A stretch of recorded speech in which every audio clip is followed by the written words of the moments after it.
Hey guys, welcome to my channel. In this video, I'm gonna show you how you can tag someone on Facebook. It's super easy and we will make sure you get it right.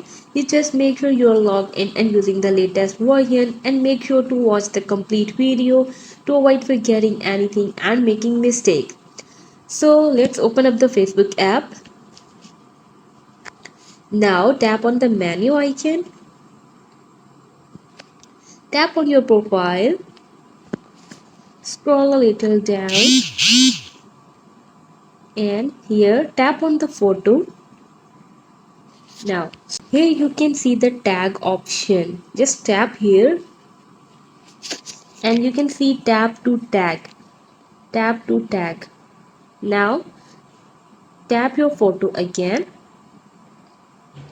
and select the people who you want to tag. Like if I want to tag Hamza, or again tap and I want to tag Minahir.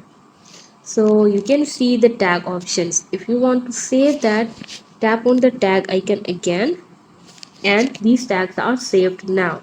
And now if you want to remove that tag again, tap on tag icon again and you can simply remove them. So guys, this is how you can tag someone. Hope you guys like my video. Please consider showing your support by commenting, liking, sharing and subscribing to my channel for more valuable content in the future.